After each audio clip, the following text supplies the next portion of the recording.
آج جو میں آپ کو کہانی سنانے لگی ہوں اس کا نام ہے اچھائی پر ایمان۔ میں آپ کی ہوسٹ صالحہ رانا اور آپ دیکھ رہے ہیں شہزادی وائس۔ تو چلیے شروع کرتے ہیں آج کی کہانی۔ موسم سرما کی برف باری ختم ہو چکی تھی۔ بہار کا موسم شروع ہوا تو صوبہ بلوچستان کے سرحدی شہر چمن کے باغات میں ہریالی کی سرسبز چادر بچھ گئی۔ کوئل کے خوبصورت نغمے فضا میں ایک خوشگوار احساس پیدا کر رہے تھے۔ رنگ برنگے پھول اور چشمے کا بہتا ہوا صاف ستھرا پانی گویا جنت کا گماں ہونے لگا تھا۔ انہی باغات میں سے ایک عبدالحی کا باغ تھا جس میں انواع اقسام کے پھلدار درخت تھے جن میں خوبانی، آڑو، آلو بخارا، سیب اور انار شامل تھے۔ عبدالحی ایک شریف النفس اور سخی کسان تھا۔ سمین گل اور اصغر نامی دو نوجوان اس کے باغ میں ملازمت کرتے تھے جو افغان مہاجر تھے اور اپنے ملک میں خانہ جنگی کے باعث ہجرت کر کے چمن آ گئے تھے اور یہیں عبدالحی کے باغ میں ملازمت اختیار کر لی تھی۔ عبدالحی ہر روز کام کے بعد ان کو نقد اجرت دیتا تھا۔ اس کے علاوہ ان کو گھر کے لیے روزانہ تازہ پھل بھی دیتا تھا، ان کی دیگر ضروریات کا خیال بھی رکھتا تھا اور ان کی ہر خوشی اور غمی کو اپنا سمجھتا تھا۔ بہار رت میں باغ میں موجود آڑو، خوبانی، آلو بخارے کے درختوں پر پہلے خوبصورت پھول کلیاں لگیں، پھر یہ کچے پھلوں میں تبدیل ہو گئیں اور جیسے ہی ہلکی سی گرمی شروع ہوئی تو پھل پک کر تیار ہوا تو درختوں کی شاخیں پھل کے بوجھ سے جھک گئیں۔ سمین گل اور اصغر نے پھل کی چنائی شروع کر دی۔ دوران کام ایک دن سمین گل نے اصغر سے کہا، ہم کتنے خوش قسمت ہیں کہ عبدالحی جیسا عدل و انصاف کرنے والا مالک ملا ہے۔ ہم قدرت کا جتنا بھی شکر بجا لائیں کم ہے، وہ ہمارے حق سے بڑھ کر ہمیں عطا کرتا ہے۔ اصغر نے جواب میں کہا کہ تم بہت سادہ ہو، مالک لوگ مزدوروں کے خیر خواہ نہیں ہوتے، ہم صبح سے شام تک کام کرتے ہیں، اتنا تو ہمارا حق بنتا ہی ہے۔ اور ہاں، تم عبدالحی کے ساتھ زیادہ منسلک نہ رہا کرو، اپنے کام سے کام رکھا کرو۔ ہم باغ میں چنائی اور گوڈی کی اجرت لیتے ہیں، تم مالک کے ذاتی کام نہ کیا کرو اور اس طرح یہ سارا کام ہم پر لاگو کر دے گا، ہم اس کے ذاتی نوکر نہیں۔ لیکن سمین نے اس کی بات سے اتفاق نہیں کیا اور کہنے لگا، جب عبدالحی ہمارے ذاتی کاموں کو اپنا سمجھتا ہے تو میں اگر اس کے لیے پانی بھر دیتا ہوں اور اس کے گھر کی صفائی کر دیتا ہوں تو اس میں حرج ہی کیا ہے؟ میری بہن کی شادی اور تمہارے باپ کے علاج کے لیے عبدالحی نے جو خطیر رقم دی یہ اس کا حسن سلوک ہی تھا، ورنہ ہمارا حق تو نہیں بنتا تھا۔ اور ہمارے مذہب نے بھی نیکی کا بدلہ نیکی سے ادا کرنے کا حکم دیا ہے۔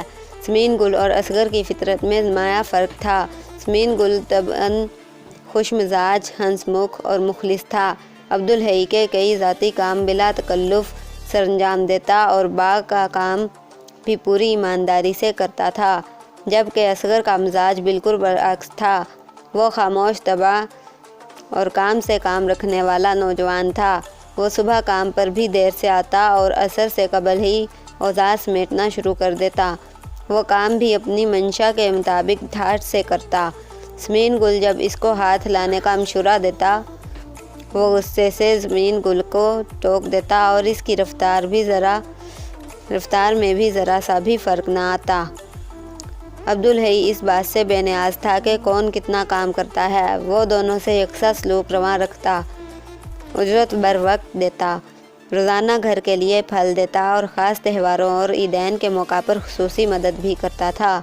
سمین گل اس کے ان احسانات کی قدر کرتا اور ہر وقت اس کوشش میں رہتا کہ مالک کا دل نہ دکھے۔ تاہم اصغر اس کے اس جذبے کو خوشامد سے تعبیر کرتا۔ چنائی کی رت ختم ہو گئی تو سیب اور انار کے درختوں پر پھول کلیاں کھلنے لگیں۔ ایک دن سمین گل بیمار پڑ گیا۔ اصغر کام پر اکیلا آیا۔ جب عبدالحی نے اس سے پانی بھرنے اور صفائی کرنے پر اصرار کیا تو اصغر نے صاف انکار کر دیا اور کہا، میں باغ میں کام کی اجرت لیتا ہوں تو صرف باغ کا کام ہی کروں گا، مجھ سے تمہارے ذاتی کام نہیں ہوں گے۔ سمین گل خوشامدی نے تمہاری عادت خراب کر دی ہے۔ عبدالحی اس کے جواب پر مسکرا دیا اور پرواہ نہ کی۔ اگلی صبح سمین گل صحتیاب ہو چکا تھا۔ اس نے باغ میں پہنچتے ہی مالک کے باغ میں ہی موجود گھر کی صفائی کی اور خالی پڑے برتنوں میں پانی بھرا۔ عبدالحی نے سمین گل کو خوش ہو کر شاباش دی اور اصغر کے رویے پر ذرا بھی ملال کا اظہار نہ کیا۔ دن گزرتے گئے۔ دوپہر کا وقت تھا۔ سمین گل اور اصغر کام پر لگے ہوئے تھے۔ عبدالحی آرام کی غرض سے سستانے کے لیے لیٹا تھا کہ اسے نیند نے آغوش میں لے لیا۔ جب اس کی آنکھ کھلی تو گھر کی گھاس پھوس کی چھت کو آگ نے لپیٹ میں لے لیا تھا۔ وہ چلایا، سمین گل، اصغر، کہاں ہو تم لوگ؟ جلدی آؤ، میری مدد کرو، میرا گھر جل رہا ہے۔ سمین گل اور اصغر ذرا فاصلے پر کام کر رہے تھے۔ شور کی آواز سنتے ہی سمین گل نے جھونپڑی کی طرف دیکھا اور دھاوا بول دیا۔ جلدی جلدی بالٹیوں میں پانی بھر کر آگ پر ڈالنے لگا، لیکن اصغر اپنی جگہ سے سرکا تک نہیں۔ عبدالحی نے بہت التجا کی، آ جاؤ سمین گل کے ساتھ آگ بجھانے میں مدد کرو، لیکن اصغر اپنی جگہ سے ٹس سے مس نہ ہوا۔ تھوڑی ہی دیر میں عبدالحی کا گھر جل کر خاکستر ہو گیا۔ سمین گل کوشش کے باوجود آگ پر قابو پانے میں ناکام رہا۔ جلا ہوا گھر دیکھ کر عبدالحی کو غصہ آ گیا۔ وہ اصغر سے بولا، بے وفا انسان، نکل جاؤ میرے باغ سے ابھی اور اسی وقت، مجھے تم جیسے مطلبی ملازم کی ضرورت نہیں۔ یہ سنتے ہی اصغر عبدالحی کے باغ سے باہر چلا گیا۔